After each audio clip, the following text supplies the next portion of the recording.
Je suis Edgar Guidibi. Je suis originaire et résident au Bénin. C'est un pays d'Afrique de l'Ouest. Je suis né dans une famille qui a 4 enfants, 4 garçons. Mon père était un cadre en management, en marketing, dans l'administration béninoise, avant d'être la deuxième partie de sa vie patron d'un cabinet de management et de conseil dans le domaine du marketing.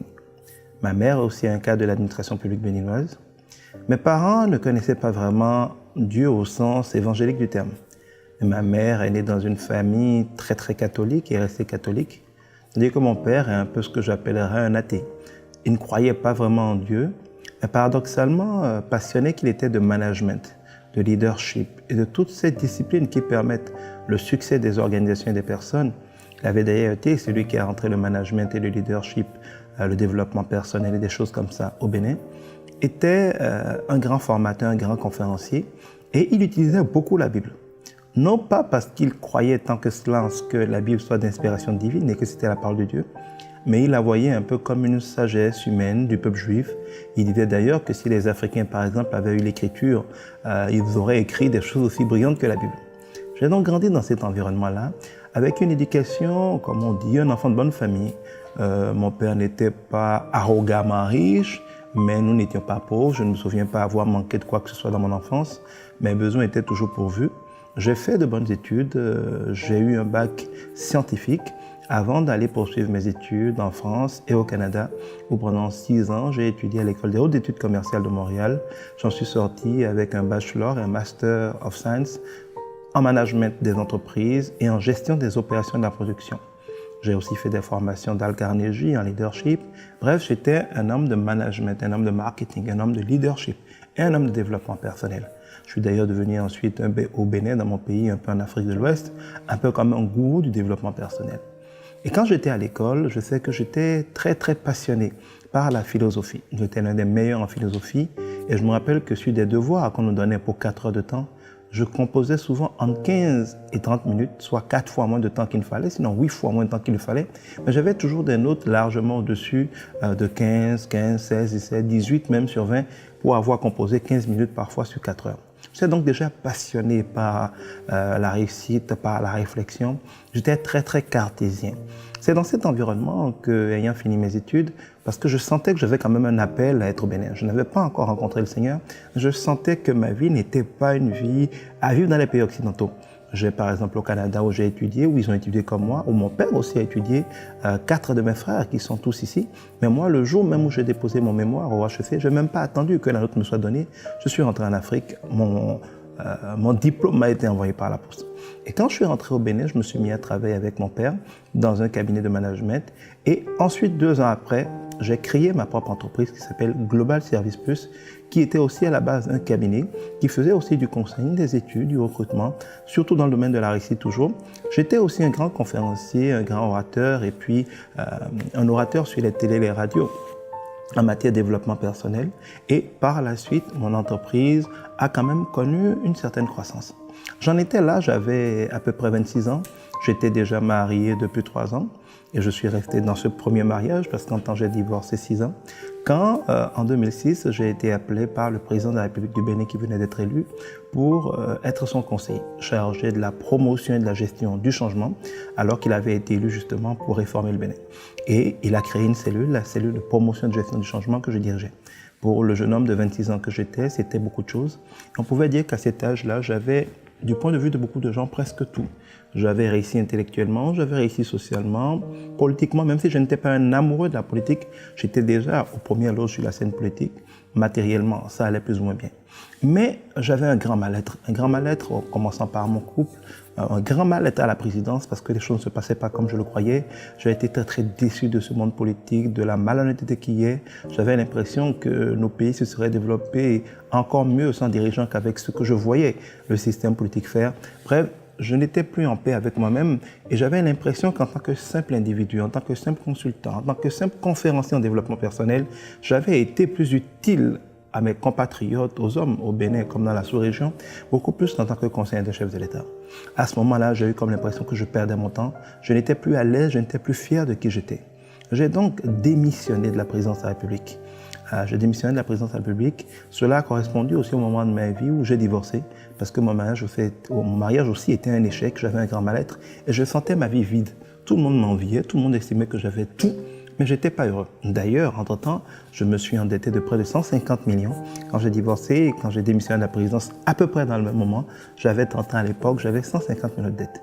Tout le monde m'admirait parce que j'étais quand même assez fort pour soigner les apparences, mais chez moi, c'était le grand mal-être. J'avais un vide intérieur. Et je sentais quelque chose que ma mère me disait par ailleurs dans une phrase qui est mieux à comprendre quand on l'a dit dans nos langues traditionnelles de fond, mais qui littéralement voulait dire ceci. Tu ne peux pas rester comme ça dans la vie. Tu ne peux pas rester comme ça sans boussole. Tu devras choisir. Ou tu serviras Dieu, ou tu serviras le diable. Mais tu ne peux pas rester comme ça sans boussole, sans attache solide, sans ancrage dans la vie. Je crois que dans cette période de ma vie, cela a eu du sens pour moi. J'ai senti qu'il me fallait autre chose. J'avais essayé tout ce qu'on nous dit qu'il faut faire pour réussir. J'avais été à l'école, j'avais réussi, j'avais un emploi, j'avais même été l'un des plus grands recruteurs, j'avais été à la présidence, j'avais tout fait. J'étais patron d'entreprise, j'avais tout fait. Je m'étais marié, j'avais tout fait de ce qu'on disait qu'il fallait faire pour réussir. Et rien matériellement ne m'expliquait pourquoi je me sentais mal. Il fallait trouver une réponse. Je me suis mis alors à m'adresser à Dieu. Le catholique que j'étais à la naissance avait arrêté d'aller à l'église depuis qu'il n'était plus avec sa maman pour lui obliger.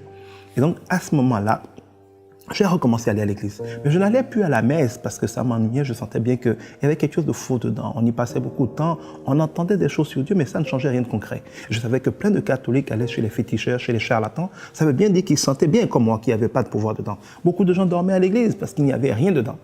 Mais je sentais en même temps que les choses en moi me disaient que le Dieu de l'Église catholique est quand même le vrai Dieu, mais qu'il y avait un autre problème, peut-être dans la forme simplement. C'est aussi la période de ma vie où j'ai été attiré par les groupes ésotériques, par les clans. On m'a proposé des vitriolums, des pentaqueues, des encens. Vous savez, il y a un moment de votre vie où vous sentez que le succès, que la paix du cœur, que l'élévation est au-delà des choses matérielles, qu'il vous faut trouver un ancrage spirituel. Et on vous propose plein de choses. Le diable va vous faire plein de propositions. Mais je rends grâce à Dieu parce que mon éducation était une éducation hostile à cela. Jamais mes parents ne m'ont fait connaître des choses occultes. Contrairement à ce qui arrive beaucoup en Afrique, jamais on m'a amené chez un charlatan, chez un devin. Et mon père détestait ces choses-là. Ma mère les détestait. Conclusion, j'avais comme une hostilité naturelle pour ces choses. Je les trouvais trop compliquées. Et si le salut passait par là, je me disais pauvre de moi parce que je suis vraiment pas habitué à des choses compliquées comme ça. On m'a proposé de créer une chambre noire, de danser dedans, de me réveiller la nuit, de réciter la même chose 1000 fois x 10. Bref, c'était une vraie servitude. Et je n'ai pas pu m'y faire. Dieu merci. Mais je sentais que le Dieu de l'église était vrai. Alors j'ai recommencé à aller à l'église, mais pas à l'église. J'attendais que la messe se termine et j'allais devant le Saint-Sacrement. Et je parlais directement au Saint-Sacrement. Je disais, Seigneur, je sais que tu es vrai, je sais que tu es Seigneur. Mais franchement, tout ce qu'on me dit ici m'a l'air faux. Je ne sens pas ta puissance, je ne sens pas ta vie. Je cherche à te rencontrer, je cherche à savoir qui tu es pour te servir, pour marcher avec toi. On me propose plein de choses. Est-ce que ce serait par hasard dans l'une de ces choses que tu es? Si c'est le cas, révèle-le-moi clairement. Et si ce n'est pas le cas, dis-moi où tu es, comment te servir. Parce que si tu ne le fais pas, le jour où au port du ciel, on me dira que je dois aller en enfer parce que je me suis trompé, je te rappellerai ce jour où je t'ai demandé de me révéler ta parole. Je ne savais pas qu'à l'époque, j'étais en train d'appliquer la parole de Dieu dans Jacques 1, qui dit que si quelqu'un manque de sagesse, qu'il la demande à Dieu, qu'il la donne à tous sans les juger, pourvu qu'il croit qu'il la recevra. Oui, j'étais convaincu que Dieu me répondrait. Ça n'a pas pris longtemps. Quelques jours après, je me suis retrouvé dans une situation où celle qui bien plus tard est devenue mon épouse. Elle était à l'époque ma collaboratrice, nous travaillions, et j'avais tellement de problèmes que je me plaignais. Elle m'a alors dit, DG, est-ce que vous voulez que je prie pour vous? Je croyais qu'elle allait se mettre à faire des notes Père, des jours, salut Marie. Mais non, elle s'est mise à parler à Dieu, à invoquer Dieu, à plaider, à raisonner, à citer des versets publics et à interpeller Dieu là-dessus. J'avais l'impression d'un avocat qui plaidait, qui parlait à un juge. Or moi, si je n'avais pas été un homme de management et de marketing, c'est sûr que j'aurais été un avocat parce que j'adore plaider. Et je crois que toute ma vie est plaidoyer. Aujourd'hui, je plaide pour Jésus. Avant, je plaidais pour mes affaires. Bref, je suis un avocat dans l'âme. Quand je l'ai vu plaider avec Dieu, j'ai été séduit. J'ai eu une grande paix comme je n'avais jamais eu. Ce jour-là, j'ai compris que c'était ce que je cherchais. Quand elle a fini la prière, je l'ai bombardée de questions, comme on peut le dire. Je cherchais à comprendre qui est ce Dieu, pourquoi tu lui parles comme ça, pourquoi tu parles comme s'il était là. Elle m'a dit, il est là. Elle a répondu à certaines de mes questions, d'autres l'ont dépassé. Elle m'a alors invité son pasteur, le pasteur Camille Toubi, qui est venu. Nous avons eu plusieurs séances de travail, plusieurs semaines. Il venait avec des livres, avec des choses. Et puis il m'expliquait, il répondait à mes questions. Après, j'ai commencé à fouiller sur Internet. J'ai commencé à acheter des livres. Des fois, j'achetais pour l'équivalent de $2000 en livres à la fois. J'avais vraiment faim de la parole de Dieu. Parce que le scientifique que j'étais, le cartésien que j'étais, le philosophe que j'étais, qui pensait qu'il fallait être dans les raisonnements du monde, ces raisonnements qui s'élèvent contre la connaissance de Dieu, qui pensait que c'est dans le management, dans le développement personnel, dans le leadership, leadership, dans le marketing qu'on pouvait réussir les choses, a découvert la vérité, a découvert que toutes ces choses n'étaient que le plagiat de la parole de Dieu. Le leadership est un plagiat de la parole de Dieu. Le développement personnel, c'est un plagiat de la parole de Dieu. C'est pas pour rien que ça vient des États-Unis, parce qu'à un moment, la majorité des Américains étaient des chrétiens. Ce pays-là a été bâti par les puritains chrétiens, des gens qui savaient qu'in God, il faut croire pour que tout se fasse. Et bien, quand ces gens ont réussi, et que le monde leur a demandé comment ils avaient réussi, ils ont comme exporté l'esprit de la parole de Dieu qui les a fait ici, mais ils en ont gardé la forme parce que le monde était devenu laïque et qu'il n'était plus politiquement correct de parler de Dieu en public. C'est comme ça qu'aujourd'hui, développement personnel, leadership, c'est l'apanage des Américains parce qu'à la base, les Américains étaient toujours chrétiens. Eh bien, ayant été un spécialiste, un gourou de ces choses, ayant découvert aujourd'hui la parole de Dieu, j'ai compris qu'en fait, c'était le reflet, c'était la piraterie, c'était le faux, mais que le vrai, c'est la parole de Dieu. Je vois aujourd'hui le développement personnel comme une belle voiture sans moteur. Le moteur, c'est la foi. Quand on dit dans le développement personnel que si tu crois en toi, tu vas réussir, c'est vrai, mais c'est un peu faux. Plus précisément, on devrait dire, si tu crois que Christ en toi est Dieu et que tu le laisses être en toi, tu réussiras. Je puis tout, non pas parce que je me regarde, parce que je le veux, mais je puis tout par celui qui me fortifie. J'ai enseigné le développement personnel. Je fais partie de ceux qui l'ont le plus enseigné, qui l'ont rentré en Afrique. Mais je crois qu'il ne marche pas tout à fait. Il est mieux que nos pensées africaines, nos pensées païennes, nos pensées du monde, parce qu'au moins il y a quelque chose de plus optimiste. C'est comme à mi-chemin, c'est comme la foi, dit lui, mais la foi véritable, la foi qui s'appuie sur la parole de Dieu, la foi qui refuse comme Adam et Ève de manger de l'arbre de la connaissance du bien et du mal, de faire comme nous voulons. Le monde a des problèmes et chacun de nous a des problèmes dans tous les domaines quand nous faisons comme nous voulons. Je connais de plus en plus aujourd'hui de gens, des intellectuels comme j'en ai été, des hommes politiques comme j'en ai été, des riches comme j'en ai été, des gens qui en apparence n'ont aucun problème, des gens de bien comme on dit, parce que le bien et le mal pour Dieu sont pareils. L'homme est par définition imparfait. Même si vous n'êtes pas un tueur, même si vous n'êtes pas un adultère, même si vous n'êtes pas un ivrogne, vous êtes quand même pécheur. Nous sommes tous pécheurs et pour Dieu il n'y a pas de demi-péché, de grand péché ou de péché atroce. Un péché c'est un péché. Nous sommes tous pécheurs et privés de la gloire de Dieu. Nous allons tous échouer et aller en enfer sans Dieu. Et Dieu vient donc avec la grâce de la croix, avec Christ, pour pouvoir ce que nous ne pouvons jamais faire, pour nous offrir sa justice, celle que lui seul peut accomplir parce que lui seul est Dieu. Le standard de Dieu est trop élevé pour que qui que ce soit l'atteigne par ses propres forces. C'est pour ça que nul ne peut être sauvé par ses forces, par ses œuvres. Nous ne pouvons être sauvés que par la grâce. Même si tu n'es pas un méchant, même si tu es quelqu'un de bien, tu vas sentir qu'en toi il y a un grand vide. Quand tu as tout accompli, ou encore pire, quand tu n'arrives pas à avoir ce que tu veux, il y a un vide. Il y a quelque chose en toi qui t'empêche d'être heureux. Il y a un vide en forme de Dieu. Tant que tu ne vas pas découvrir Dieu, qui il est et qui toi tu es, pourquoi tu es né, pour faire quoi, qu'est-ce que tu as à faire, d'où tu viens, où tu vas, pourquoi tant de tribulations dans le monde, pourquoi tant de malheurs dans le monde. Tant que tu n'auras pas la réponse à ces questions, tu te sentiras forcément malade. Tu auras toujours la tristesse. Et en général, j'ai découvert que les moments où tout semble aller le mieux sont les moments où nous sommes le plus tristes. Si tu n'as pas Dieu, tu souffres forcément toi, parce qu'il t'a créé ainsi, avec un vide qui ne peut être rempli que par sa présence. Avoir beaucoup de femmes, beaucoup d'hommes, beaucoup d'argent, beaucoup de pouvoir, sont des choses après lesquelles nous courons, en croyant que cela nous donnera la paix. Mais rien de tout cela ne te donnera la paix. La paix appartient au prince de la paix. La paix qui dépasse toute intelligence. La paix, comme le monde ne peut pas te donner. La paix qui ne change pas en fonction des circonstances. La paix qui permet de dormir dans la tempête. Seul Jésus-Christ peut te le donner.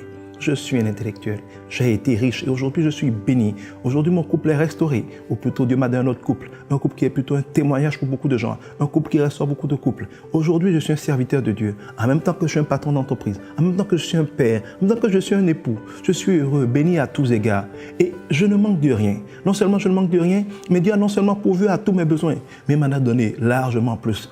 Pour qu'aujourd'hui, à mon tour, je bénisse beaucoup d'autres personnes. Que je dise à beaucoup d'autres personnes qui comptent sur la politique, qui comptent sur l'argent, qui comptent sur le mariage, qui comptent sur la boisson, qui comptent sur les femmes, pour leur dire que rien de tout cela ne donnera la paix. La paix en Jésus-Christ, si tu la veux. Élève une petite prière. Dis-lui, Seigneur, je veux que tu te saisisses de moi. Je veux m'abandonner à toi. Prends le contrôle de ma vie. Donne-moi de marcher dans ta vérité. Donne-moi de ne faire que ta volonté. Donne-moi d'être l'esclave de ta parole. Sois mon Seigneur et deviens mon Sauveur. Tu verras la différence. Dieu t'y aidera. Que le Seigneur soit avec toi, que le Saint-Esprit te conduise à la rencontre avec Christ, le seul prince de la paix. Amen.